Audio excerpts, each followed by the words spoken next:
Hey everyone, this is Dave the Bald Guy, putting the bald guy in baldguylimo.com. So today we're going to talk a little bit about the concept of growing your own food. I'm going to take you into my little greenhouse, my tiny little greenhouse that I got as a Valentine's Day gift. And I'm going to show you what I'm doing exactly in there, and we'll do some videos, and we'll show you some exactly what I'm growing, and we'll talk a little bit about why I'm growing it. So let's go. All right, so we unzipped.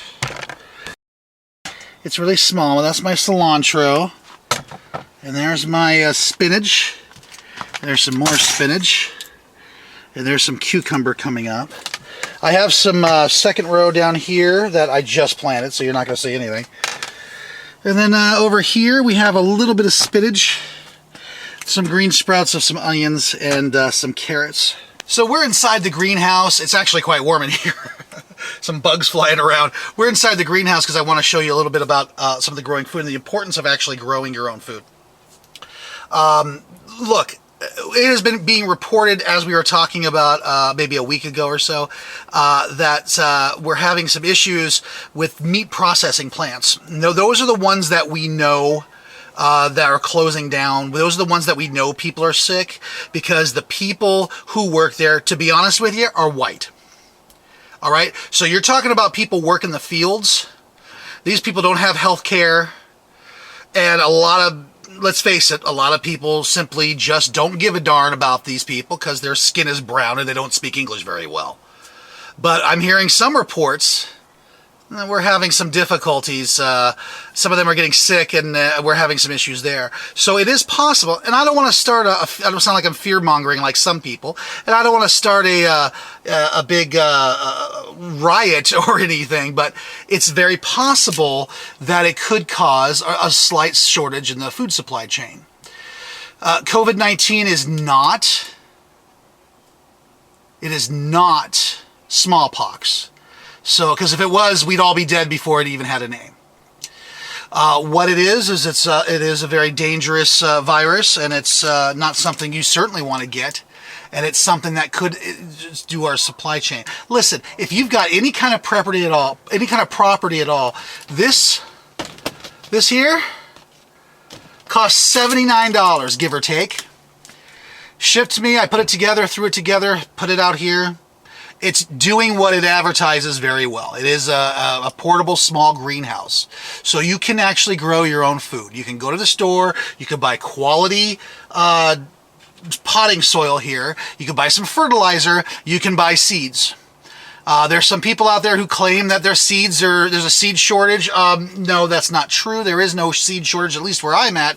The dollar store still has seeds where I'm at. The Dollar Tree. Fred Meyer, the local Kroger, has tons of seeds. You can find seeds. I believe there was one state where the idiot governor decided she was going to make it illegal to sell seeds for some reason. Whatever.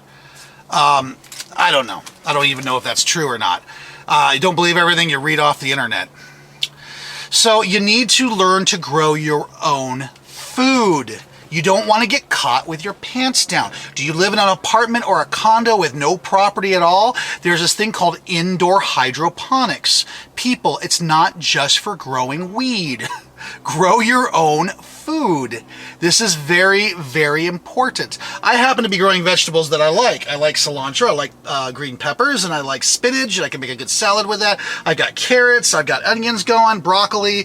Out back, I've got some corn, but you know that won't be ready until September, October-ish. But over to the side here, I got some watermelon going. Who doesn't like good watermelon? Nice, sweet, delicious watermelon.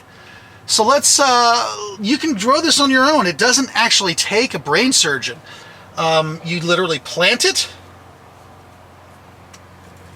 You put the dirt in.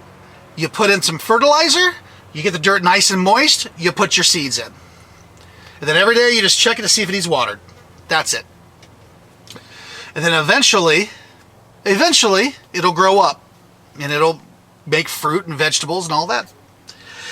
You need to do this, folks. This is something that everybody, and to be honest with you, I really enjoy it. I actually enjoy coming out here once a day and checking up on my stuff. I enjoyed planning this and seeing the fruits of my labor. Literally, it's starting to grow. The little things are sprouting up. So I'm really digging that. Okay, enough of that. Let's talk about something else. So here we are. I'm sitting next to my corn. Blue sky right above me. Beautiful day. Beautiful day. My kids are doing a lap around here, getting some exercise. I had a really interesting time with this whole Canadian prepper thing and all the trolls out there. So I'm just going to say one thing. Yes, I know how to pronounce Canada. Apparently, the same people who say America are the same people who get offended when you jokingly say Canada. See, these people can say America, and Americans aren't offended at all. But you even sneeze at Canada and so I'm just going to leave it there and just leave it at that. I've actually had a lot of positive feedback from people in regards to this particular incident. A lot of people saying, yeah, I agree with you, Dave. I've had a number of people say, I agree with you, but I don't want to say anything because I don't want people to insult me on YouTube. Well, okay, whatever. I'll go ahead and be the one who's insulted by the sheep out there who will follow anyone with some slick production values and great a good name like Canadian Prepper and such. Whichever. If you want to fall for the fear mongering, go right ahead and keep following him. If not, you're going to go about your business. Either way, I'm pretty sure this will probably be the last time I discuss this particular topic. All the people out there, I've had people call me words I can't even repeat here. It's amazing how people have way too much time on their hands when they should be out trying to find an apartment so they can move out of their mother's basements. I'm just happy that this is all over. Let's get back to everything and let's all take care of ourselves. Are you paying attention to your neighbor in these times? Make sure your neighbor's still doing okay. Make sure your family's okay, which I know you are if you're prepared. And make sure you're okay. Make sure you're getting plenty of sleep. And make sure that you have plenty of loved ones to look after you. And that you're not doing this just by yourself. Doing this just by yourself, that's great in the movies and the TV, but man, it's going to get real old real quick. So everybody, you got some homework to do. Go ahead and start a planting program. Doesn't matter what it is as long as it's edible. And let's make some food. Let's not get stuck with the whole supply chain problem that could potentially happen. Let's go ahead and make our own food. I'm not saying go out and hunt squirrel. I'm saying grow some vegetables. Let's go ahead and grow our own vegetables so we're not dependent on the supply chain going on at the grocery store. Just in case. This is supposed to literally just be the first wave. And I don't care what anybody says.